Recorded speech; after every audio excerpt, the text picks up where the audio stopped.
So everybody, welcome to the Research Data Management and Open Science webinar series. And I'm happy to be a part of it.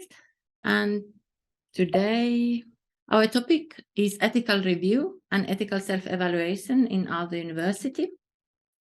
And I am working in the research services, and my main work is related to the research ethics and integrity issues.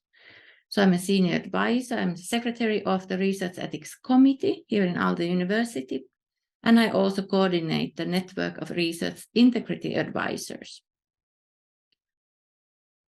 And when we look at research ethics, there are some bigger principles that we need to respect. So we have that we aim not to kind of cause any harm to the research subject, to the researcher or society. So in principle, we want to make the research as safe as possible for all the parties involved. And the underlying guiding principles are the right for self-determination. This means that our participants, the people we conduct research for, our target group, have a right to determine themselves whether they want to participate or not. So in practice, you have to give people possibility to either agree or decline to participate in your research. And do that, what we call it, by informed consent, so that they actually know what they are agreeing to when they agree to participate in your research. So in practical sense, you need to have research aims, how the research will be conducted, available for the people to conduct the research and have their consent to actually participate in the research ethics side. So there are two types of consent. There's the research ethics consent, which we are talking about today. And on the other hand, sometimes you need to have the consent for personal data processing. But that topic we will not go into very deep today.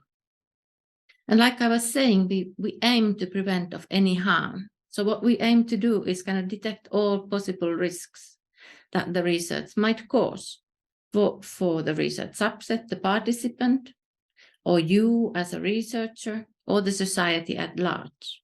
And then what we check are, of course, that we are doing the research in compliance with the laws and regulations. And especially in the context when we have people as participants, we look into the privacy and personal data protection laws.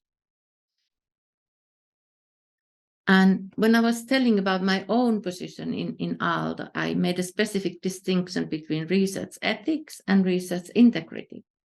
And the research ethics is about how to conduct the research in a safe and ethical manner, looking a lot into the questions on research participants, that how we prevent any harm coming to them and what are the possible ways of mitigation.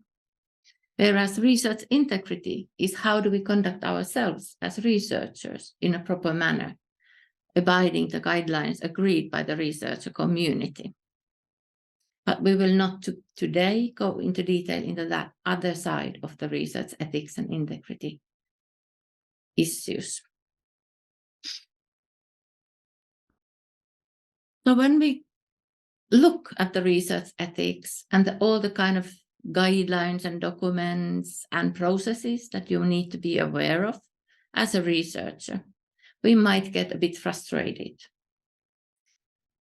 When you think about the research ethics, it is part of the research quality. Doing the research in a safe and ethical manner is part of the quality of the research. And of course, as researchers, we want to do our research in an ethical manner, and we do not want to create harm for any of the participants, nor the society, nor of course to ourselves. So you need to kind of reflect on any ethical issues and consider the potential risks. Are there any potential risks for the research participants? What might they be? How can I mitigate them? What can I do to make my research setting or the context more safe for the people involved in it? And this is good to start at the very early planning stages of the research project. thinking about what kind of data I will need. Why do I need it? Do I need all the data that I would like to have? Is there purpose for collecting all the data that I need? What are the kind of elements that I can do to ensure that I will do my research in a very safe manner? And this will kind of improve the quality of the research, but also kind of facilitate once you start doing it, when you have well planned, well thought of all the possible risks and what if, you feel more confident, and of course it's more smooth to actually implement then the data collection and the empirical part of your research. In addition to these internal guidelines or internal elements that kind of are important why we care about research ethics, there are also external considerations. For example, many funders and more scientific journals and publishers expect that you do this research according to the accepted ethical guidelines. And they are more and more vigilant about the issue. So they are asking documentation. Did you request a research ethics review? If you didn't, why didn't you? Did you follow it?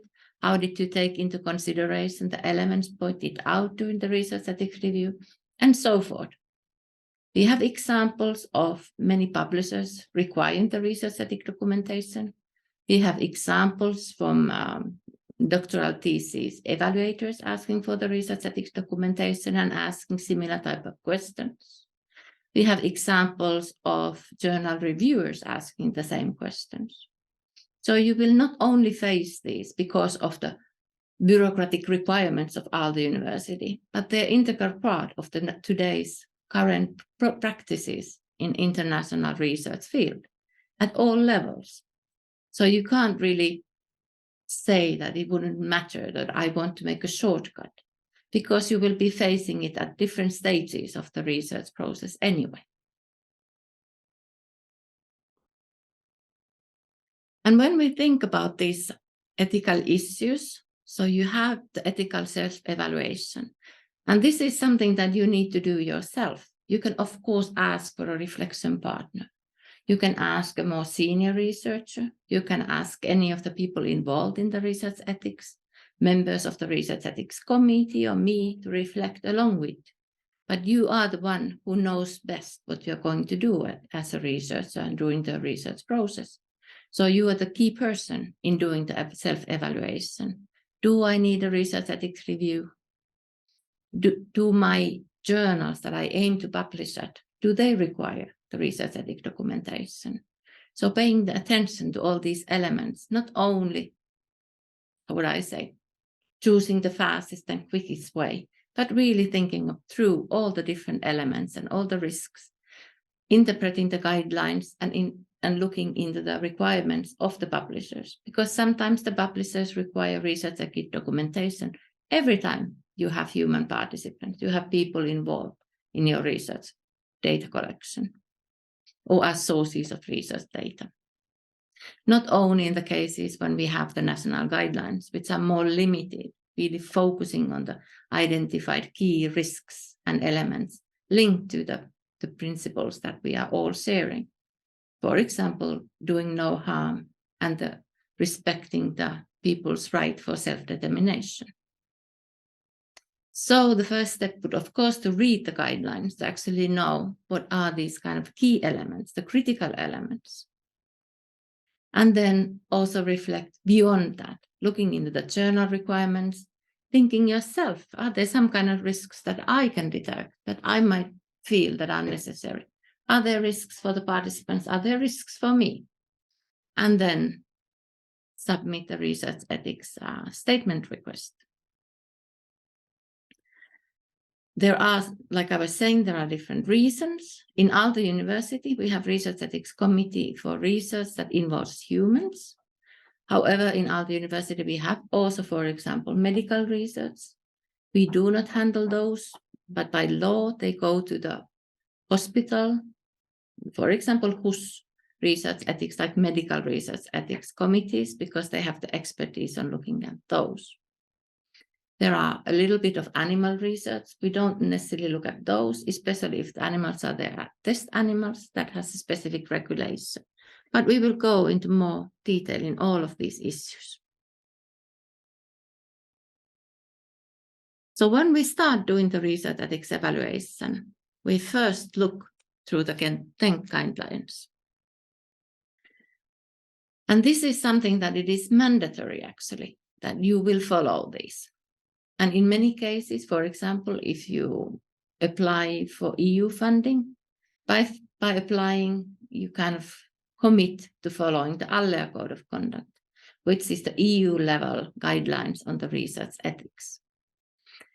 And the national guidelines are in line with the Aalto Code of Conduct, so there is no conflicting issue, so you don't have to worry about that. But in Aalto University, we are committed to the national guidelines. So what we check and require as a mandatory, that you do research ethics review whenever any of these elements apply. And the first of all is the deviation from the principle of informed consent. And this is linked to the self-determination, that people have a right to say no. And you have to give them possibility to say no. And there shouldn't be any hidden factors that might force them to say yes. So for example, if you conduct the research within the context of a company and you have the company permission, you still need to ask the individuals and allow them to say no if they wish. So as an example, we had one case where the research was conducted in a construction site, and the people interviewed were the employees at that construction site. And in order to not cause any harm for the participants, if they wanted or didn't want to participate in the research, they were kind of invited to a different room for the interview. And if they felt that they didn't want to participate, they were just giving the coffee and cakes, not forcing them to answer their interview questions, and yet not kind of putting them into bad eye in the light of the employer who had already committed to the research as such. So you have to think of ways of how to mitigate it. If you have a company permission, that how to then mitigate that the people don't feel that they have to participate because they are working for that particular company. And the same applies also within Aalto University. Many of us do research in the context of Aalto University students, within the context of, for example, a course we're teaching in. Once again, there might be these hidden factors or this power position that the teacher has towards the students. And we have to take care that the students also have right to say no, if they want to or don't want to participate in the research. So in principle, all the students have to have a chance of completing their degree and gain the credits from the courses without participating in any research conducted within the context of that particular course. So you have to have alternative choices. You might collect all the data first, for example, all the study assignments, and then give them an opportunity to say that, no, I don't want my essay to be involved in your research, and then just omitted it from the research data. So there are always solutions of how to cope and how to deviate from the principle of informed consent. And every time you wish to deviate, and that is fine, you might have several reasons. You might need to observe the people so that they don't know they're being observed. The topic might be such that you cannot tell the people that you're doing research on that particular topic. A good example that's mostly used is, for example, domestic violence and so forth. So then the research ethics committee have to evaluate based on your own argumentation and what you provide them as a rationale, whether these outcomes outweigh the deviation from the basic principle. If you have any intervention to the physical integrity of research participants, in some research in Aalto, we do that, and it's actually quite broadly understood what this intervention might include. you need to have a research ethics review. In many cases, even having access and doing research in certain laboratories in Aalto University, you need to have the research ethics review. So you will be guided towards that from different sides. If you're doing research with minors, or if you're doing research with any vulnerable groups, you are advised to have a research ethics review. In doing research with minors, you have to also think about the parents and have the consent that their child may participate from a parent. You have to think about the GDPR regulations. Will the parent request to have access to the personal data concerning the child, and have you given the child confidentiality permission when engaging that particular child to the research, and what to do then? This is, of course, a rather rare example. It has happened in Aalto, and then it was solved that the parents were invited and talked with to kind of like create confidence to the research and the researcher in order for them to not to be worried about the research data that was personal data. So you have to kind of have all elements, and likewise, even if the parent says that, yes, my child will participate, the child as an individual also has a right still to say no. So think about the measures. What can you do then? Will you just invite and not force them to answer your questions? Or is there a different activity for those children that don't want to participate, and so forth? So thinking through the process of how to cope. If you kind of have exceptional strong stimuli for the participants, this is one very subjective. What is very strong stimuli to participants?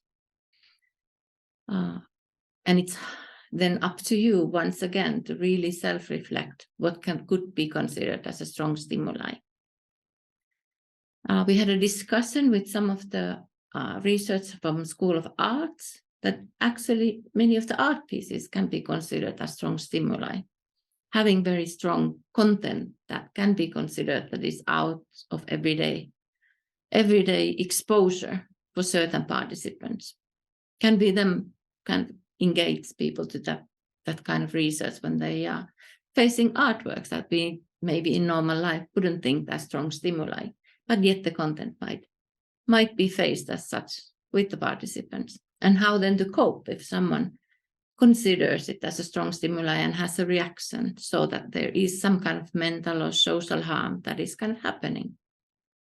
In many cases, if there are risks of any mental harm or physical harm, we advise that you kind of engage, for example, a medical doctor to the team or a therapist. You don't necessarily have to have the therapist as part of the research team.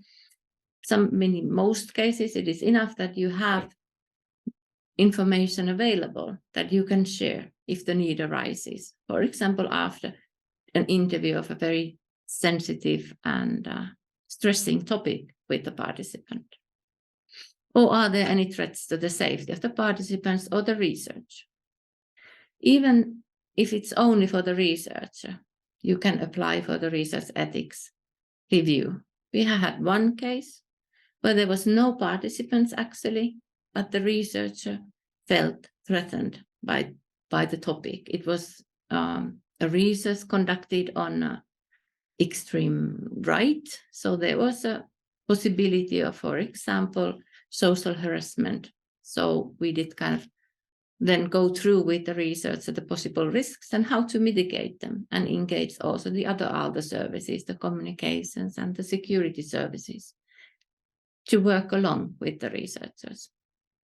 In many cases, if there are these kind of threats to the safety or threat of any kind of social harm or targeting, we kind of connect the research with the other communications, with the people there who have expertise in handling these kind of difficult situations. And also then we can kind of agree that as Aalto University follows the social media and the media anyways, that if there is a research going on that has this kind of extra risks, they can monitor those in more careful eye and then come to the help with the researcher. And usually it is kind of recommended that you do a communications plan with the Aalto communications people to prevent any possible risk in that sense.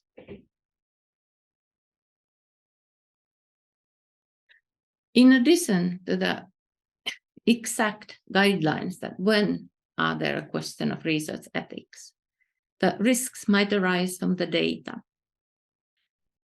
And if you collect sensitive data, there is a risk of social or, for example, mental or even economical harm for the participants if there is a data breach.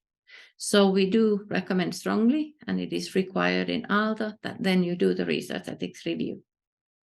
So if any of these categories apply, so if you have data on ethnicity or sexual orientation, religion, and so forth, also general health, which is very broadly defined in the GDPR, you should do the research ethics review.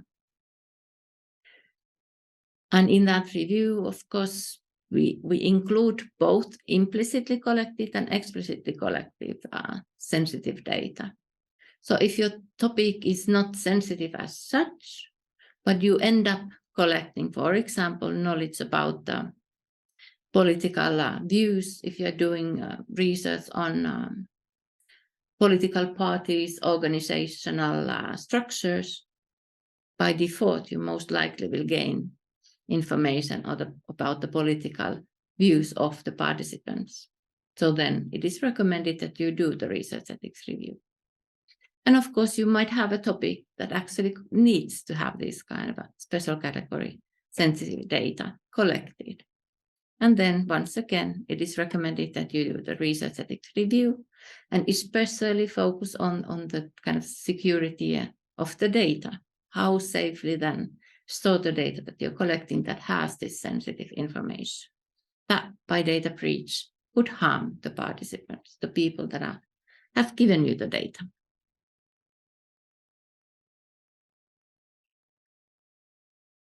Next, I will look into a little bit about the ethical review of the research in practical sense, and also some other topics related to the research ethical issues. So the research ethical issues are not only related to the TENK guidelines and to the workings of Aalto University Research Ethics Committee, but there are also other topics that kind of trigger the research ethics self-reflection. So what I was already talking about, there might be medical research, then you definitely need a research ethics review by law from the medical research ethics committee. And we have been collaborating mostly with the HUS research ethics committees, but sometimes if for example, your partner is in hospital somewhere else in Finland, for example, you can do the research ethics review with the partners' research ethics committees. What we talk the most is this research with humans, non-medical, and this includes all kinds of data methods. So it's not limited to one method. So it captures the surveys, interviews, observations, experiments, all kinds of data collection methods that you kind of need. Then there might be research with animals. And in that case, you need the kind of permission from the regional authorities. Usually the people who are doing research with animals or test animals actually kind of know very well and have a straightforward process. You can't do it without following the legal requirements. So you need the permission. All the laboratories and all the people handling the animals need to have a special training. Aalto University doesn't provide that training, but we collaborate with the University of Helsinki. So our researchers will gain that training from there. Usually no animals reside in Aalto, except sometimes very short times. We have specific places that have been authorized for that, for animals to reside, but usually the animals we do research with reside in University of Helsinki premises that has the facilities for that. If you want to do research with animals that are not under the test animals regulations, for example, We had a study on monkeys and how technology can activate them in a zoo setting. That was not considered as test animals, but the research ethics review was done by the zoo premises. And if you face these kind of questions that you want to do research that kind of falls out of the bigger categories, that it's not test animals, you can contact me or the secretary of the Research Ethics Committee, and then we can discuss whether it could be handled in Aalto University Committee. We do not at the moment have expertise that, but our bylaws do allow us to kind of invite expertise when needed. University of Helsinki has a committee for these kind of questions, research with animals that are not test animals, but they only take in research requests when there is at least one researcher from University of Helsinki involved. So you would need to kind of collaborate with someone from University of Helsinki in order to go through their research ethics review. We have research in non-EU countries, and this is a topic under development on a national scale now. There is a subgroup on UNIPID and TENK, collaborating with TENK, the National Board of Research Integrity, to reflect on the guidelines of the specific risks and specific conditions that when you do research in non-EU countries. And this actually especially means that like the global south or the developing countries, where there are like a specific conditions or context that creates different types of ethical issues that you need to consider. The guidelines are kind of quite far developed, but I think we will organize a specific seminar when they will be published to kind of go through them. There might be ethical issues related to the environment, health, and safety. And especially the questions of ethics and environment, nature, animals, plants is a topic that is under development in the National Board of Research Integrity. They have just published a report on the topic, and it is most likely that there will become some national guidelines on that, how to respect the rights of the plants and animals and the nature, the environment. They do not exist yet. However, there is one research ethics committee at LUKE, the Center for Natural Research something. And they are the first forerunners. There is also one research committee at the University of Helsinki that is looking at these questions on environment and technology. But likewise, they're very early stages. In Aalto, at the moment, currently, we do not have plans to increase the number of the research ethics committees, but we will follow how these guidelines evolve and see whether they will kind of fall under the same committee and that will just broaden to one committee or create new ones. But as these new guidelines are not existing yet, we will collaborate with the other committees and see how they proceed. But on EU level, there are the guidelines of doing no significant harm. And of course, we follow those. And especially if you are funded by EU, you need to kind of justify that you are not doing harm for any of these criteria. There are guidelines from existing on how to cope with them. There will be more guidelines emerging connected to the TENK process. I will go through them in a bit in more detail. But in Aalto University nowadays, we recommend that if you have any research that is kind of has potential risks for animals or nature or plants, that you engage into your research team and research ethics advisor or even a research ethics board to reflect along you the ethical issues. And the same applies for the artificial intelligence. There are EU level guidelines on ethics in artificial intelligence. However, there are no national guidelines yet on this topic. There are also like international guidelines on it created by UNESCO. And you can look into those. But what we recommend now, that if you have research on artificial intelligence and also involve human participants, you can do the research ethics review to help you. But in addition, if you have ethical issues and artificial intelligence research, most likely the funders will require also that you will have a research ethics advisor or advisory board.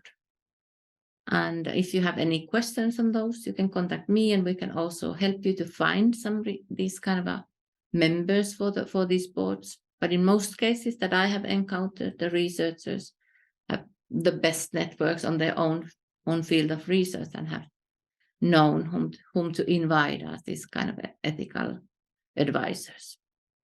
And of course, there can be different types of potential misuse of research results that we cannot imagine as external, but you as a researcher can think them through. And then if you wish, you can also pose these questions to the Research Ethics Committee for reflection, or engage a research ethics advisor into your research team.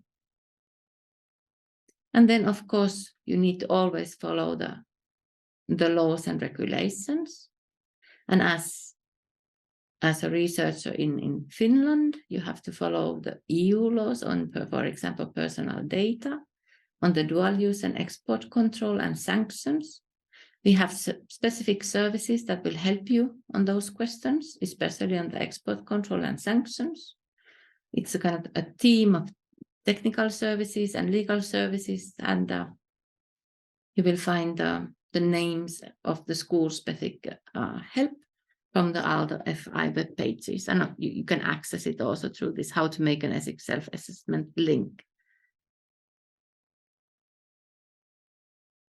So these are the kind of do no harm principles that are related to the environment.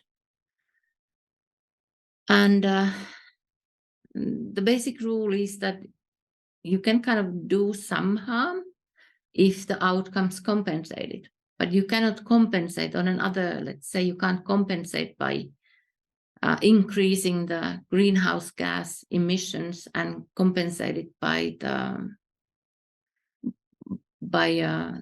adding benefits for the marine waters. So you have to kind of reflect the harm within the same category of what might be the harm that you're creating and what might be the benefits.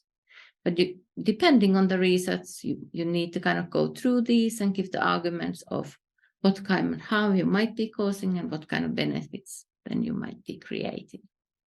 And at the moment in Aalto University, we kind of recommend that you reflect it. Our grant writers offer help also for as reflection partners on these topics. But of course, you as knowing your own field of research and what you plan to do are the best expert to also evaluate these.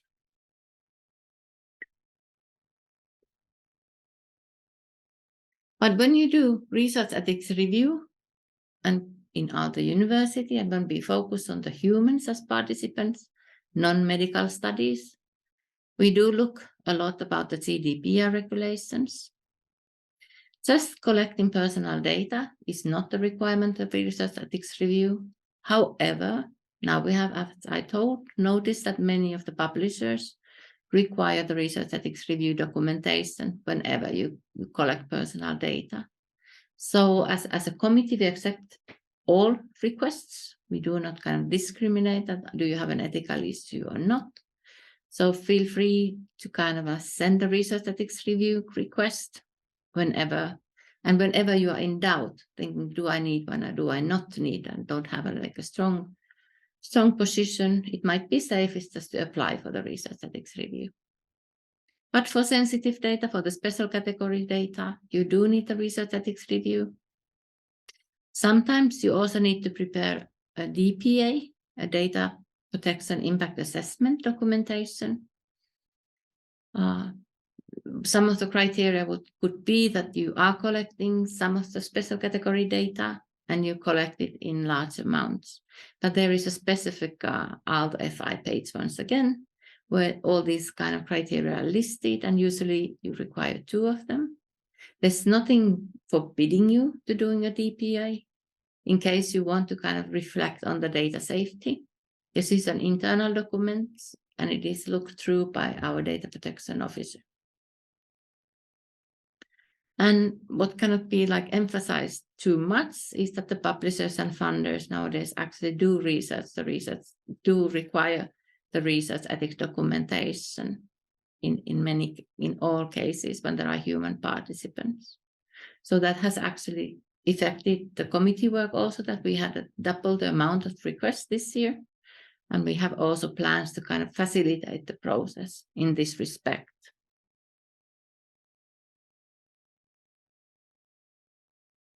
So in practice, you first do the self-evaluation. You will have help from the ethic on the Aalto FI pages. You can also kind of contact me or any of the other the members of the committee as a discussion partners. If you wish, you can also discuss among the research group that what kind of risks there are, check the publishers and funders' requirements. Then it's rather straightforward process. There is an e-form on a platform that you can access through Aalto FI. Unfortunately, it is only accessible for the people who get salary from Aalto and not the doctoral students at the moment. We are negotiating now with the licensing that we could grant the access also for the doctoral students, hopefully already this spring. But if you're a doctoral student, you apply, or a master student, you apply with your supervisor. You can send an email to me if you can't access the platform, and I can ask the right for you to access it. But it is an e-form. It has almost, I think, 40 questions. Some require a bit reflection, and some are rather easy to answer. So start preparing early on. If you kind of don't have access to the platform, you can also request the questions or the form in Word format and then transfer it to the platform later on. And don't be afraid to ask for help. That's what we are here for. Like any form, it has questions. They can be interpreted in a little bit different ways. So you might wish to kind of go through them and see that is your understanding the same as what is discussed or understood at the committee. The Aalto Research Ethics Committee pages has the timeline of the submission times and our meetings. We meet once a month, except in July. You need to submit the research ethics request 3 weeks before the meeting. And that's why we've usually it's first gone through by me and the legal advisor to check that there are no funny mistakes in that sense. Then it goes to the reviewers. 2 reviewers are appointed, and they go through the review, discuss. Also, the legal advisor checks all the legal aspects. We have 2 legal advisors, Annina Harju and Anni Tuomela. Anni Tuomela checks, as is the DPO, the Data Protection Office of Aalto University. She checks the ones that has a DPI involved. And then Annina Harju checks all the rest. So she's the kind of like the main legal advisor for the committee. You can also make updates later. As we all know that the research plan might not be the same afterwards, that you might need to change, or you wish to make an extra experiment, or need to include other people or other organizations to the research team, then you just once again write an email to me, and then the chair and will evaluate whether it needs a new review process or whether it just goes kind of like through the checking up and by chair decision. And this all applies to the research side, so the research projects, doctoral research and master thesis. And doctoral research and master thesis always apply together with the supervisor. We also want this to be kind of emphasized because we want the supervisors to know what the students are doing, so that it is a kind of common statement request, but also that the the supervisor needs to take the supervising responsibility of the research ethics. Of course, the researcher, him or herself, or the doctoral student, the master student, is responsible for their own research ethics implementation, the practice. But then there is this kind of like the supervisor is responsible of giving support and knowledge on the research ethics.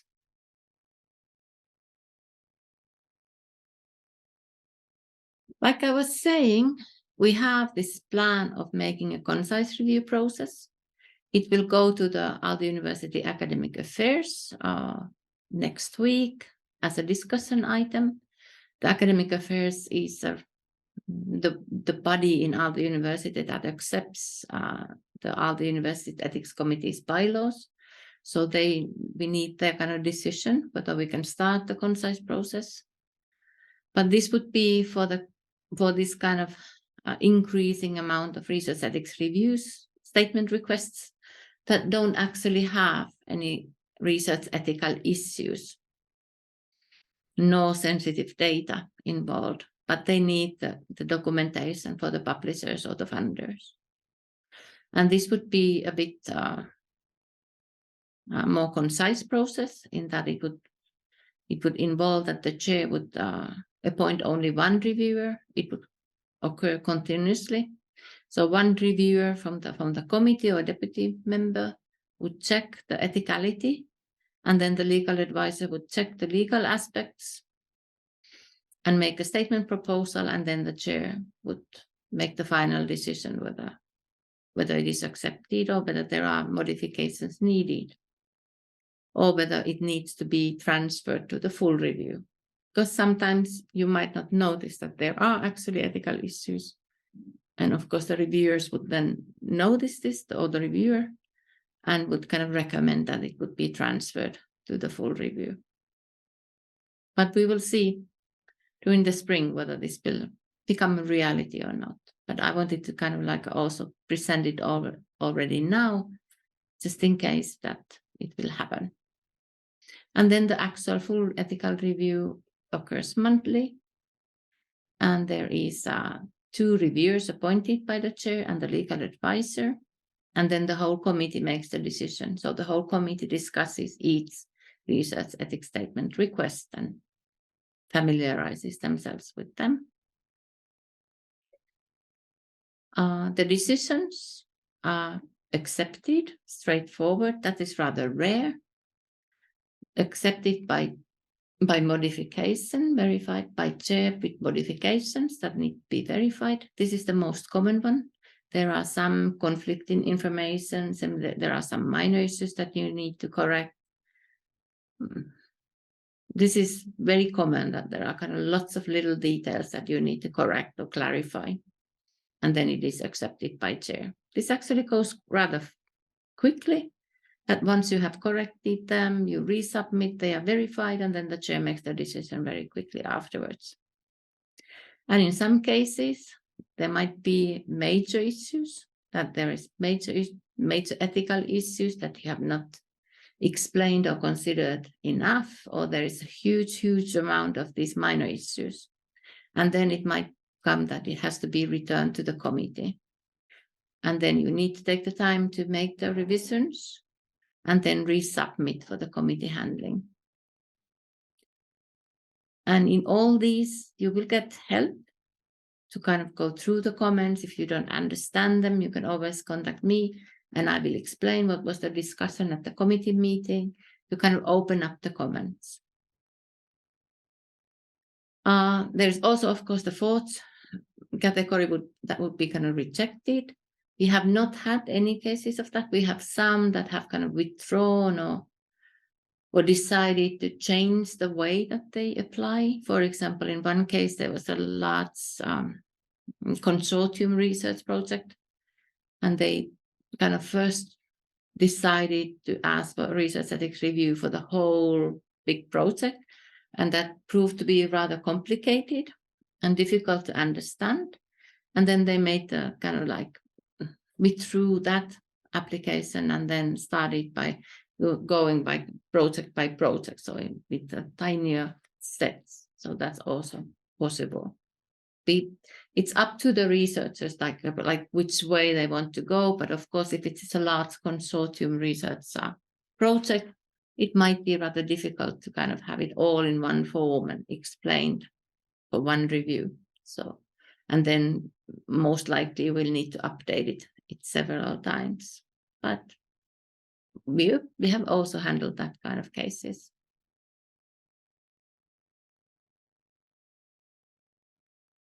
And in practice, what documents you really need? So you need to fill in the e-form with a lot of questions about what the research is about, describing the aims and how you will be collecting the data, who are the researchers, what is your expertise,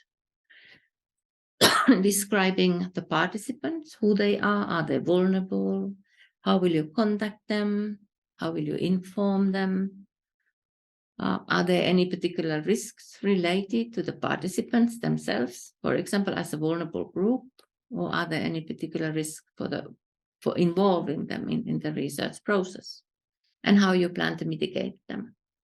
There are questions about data related also to the personal data regulation, what kind of personal data you collect. Usually you collect the personal data for two reasons. So one is to conduct the research, the contact details, for example, and then you have the research data, that is personal data.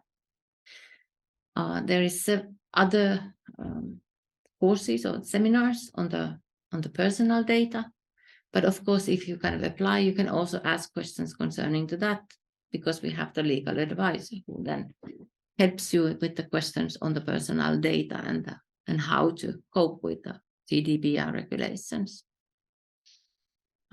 There are templates for all well, not all, but for the privacy notice and the consent.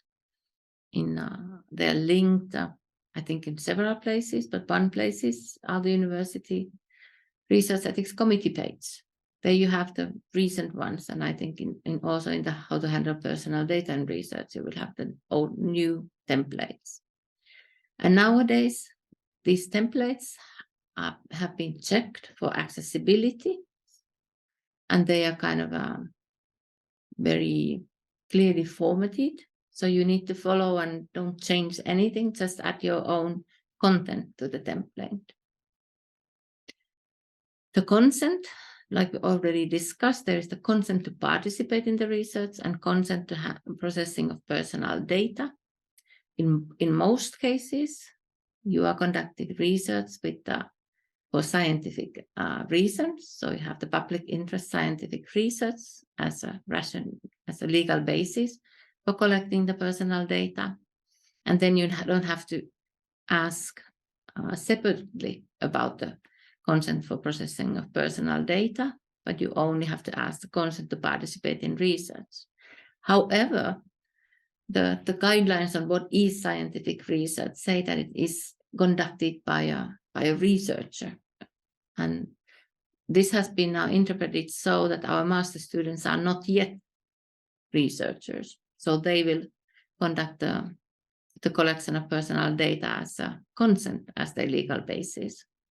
So they need to kind of have the consent to processing of personal data asked separately from the participants. You will add privacy notice, which is you always need when you collect personal data. Of course, you might have a research ethics review request that doesn't include personal data, but that's quite rare. And then you have to be especially careful that you understand what is personal data and kind of like detect that are there still personal data involved, because it's quite hard to have human participants and no personal data. Then you have to have information sheet, and this is something that you pass on to the participants, explaining what is the aim of the research, how it will be conducted, what is expected of them, how much time it will take. And this is the document that you address to the participants. So it should be in a language that's understandable by the target group. So if you have school children as a target group, think what kind of language they use and what they can understand.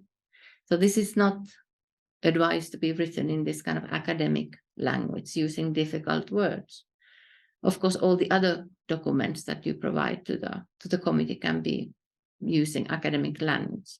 However, when you describe your research in the form, you have to be aware that the committee consists of people from all schools of Aalto University.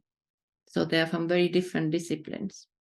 So if you have very discipline-specific context or the context that might not be understandable in a general way, you need to open them up. So what we kind of advise that you do the description in a layman's terms, also in the e-form, so that researchers from different disciplines can understand what you are going to do. And you might add survey questions or interview teams. And of course, we understand that they might not be exactly the final ones, that you still might wish to modify them. But it is important also to know that what kinds of questions or themes you are involving, because sometimes you might not notice that particular question or theme in an interview can be interpreted as special category of data. So then you need to kind of be extra careful with the data security. And if needed, the data protection impact assessment. You can, of course, add other documents if you wish, but these are the kind of what we require as a basis.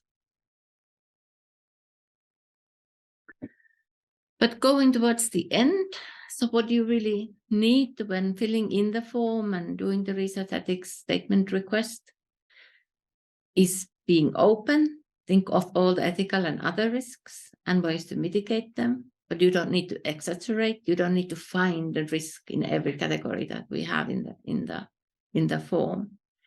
But be open and don't there's nothing wrong to having ethical risks. You just have to mitigate them. There's nothing wrong of collecting sensitive data. You just then have to be extra careful with the data protection. Then be very careful. It is really surprising how much of the comments that we request and afterwards are about conflicting information inside the form or between the form and the other documents.